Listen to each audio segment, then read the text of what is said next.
एक स्टूडेंट ने 2 साल कोडिंग सीखने में लगा दिए, हंड्रेड्स ऑफ ट्यूटोरियल्स देखे, मल्टीपल प्रोग्रामिंग लैंग्वेजेस ट्राई की, बट गैस व्हाट, वो एक सिंपल प्रोजेक्ट भी नहीं बना पाया। शौक लगा, पर सच ये है कि आज भी 80% स्टूडेंट्स यही मिस्टेक्स कर रहे हैं। चलो मैं तुम्हें एक रियल स्टोरी बताता हूँ। एक स्टूडेंट था, बिल्कुल तुम्हारी तरह, मोटिवेटेड, एक्साइटेड, कोडिंग सीखनी थी उसे।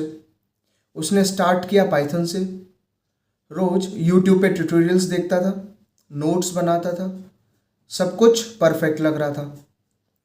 फिर किसी ने उसको बोला जावा ज़्यादा पावरफुल है, तो उसने पाइथन छोड़ दिया और जावा स्टार्ट कर दिया।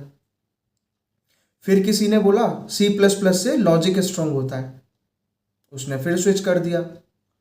फिर वहाँ से स्विच करके वेब डेवलपमेंट, फिर फ्रेमवर्क्स, और ऐसे ही उसने अपने 2 साल निकाल दिए, लेकिन रिजल्ट ज़ीरो।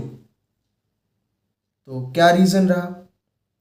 सब कुछ करने के बाद भी वो कुछ क्यों नहीं कर पाया? प्रॉब्लम कोडिंग में थी, या उसमें, या फिर स्ट्रेटेजी गलत थी? ये सब क्वेश्चन मार्क है। क्या इनमें से सही था, क्या गलत था? तो अब वही मिस्टेक्स पे हम बात करेंगे, क्या मिस्टेक्स हैं, कहाँ उसने गलती करी। तो अगर हम सबसे पहले मिस्टेक 1 देखें, तो मिस्टेक 1 आता है ट्यूटोरियल एडिक्शन। ट्यूटोरियल एडिक्शन से मतलब है कि वो बस वीडियोस देखता रहा, next video, next video, next video, लेकिन कभी खुद कोड लिखा ही नहीं, कोई प्रैक्टिस नहीं करी। कोडिंग देखने से नहीं, करने से आती है, प्रैक्टिस बहुत ज़रूरी है। Mistake 2, language switching. जब किसी ने बोला पाइथन, पाइथन के बाद किसी ने बोला जावा कर ले, जावा के बाद वो सी प्लस प्लस पे गया, फिर वेब डेव पे गया, फिर फ्रेमवर्क पे गया, तो रिजल्ट क्या रहा इस चीज़ का? उसको कन्फ्यूज़न हुआ और फ्रस्ट्रेशन भी हुआ, और एक भी चीज़ वो मास्टर नहीं कर पाया। अब जो मिस्टेक 3 है वो है नो प्रोजेक्ट्स। उसको ये सब प्रोसेस में 2 साल निकल गए, लेकिन 2 साल में एक भी प्रोजेक्ट वो नहीं बना पाया। अगर सिंपल सी देखें तो ना कैलकुलेटर, ना वेबसाइट, ना कोई एक ऐप, सिर्फ थ्योरेटिकली फोकस करता रहा, कोई प्रैक्टिकल नहीं। और मिस्टेक 4 आता है, वो है नो डायरेक्शन। डायरेक्शन से मतलब है कि कोई रोड मैप नहीं, कोई प्लान नहीं, कोई स्ट्रेटजी नहीं। जो ट्रेंडिंग दिखा वो सीख लिया, बच्चों ने, साथ के लड़कों ने जो बोला वो सीख लिया। तो random learning is equal to zero growth. Mistake 5 की अगर हम बात करें, तो मिस्टेक 5 में आता है इनकन्सिस्टेंसी।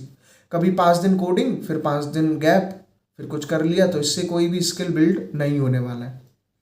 तो क्या कॉन्सिक्वेंसेस होते हैं इन सब चीज़ों के? अगर देखें कि उसके जो 2 साल थे वो इसी तरह निकल गए, तो उसका कॉन्फिडेंस टोटली ब्रेक डाउन हो गया।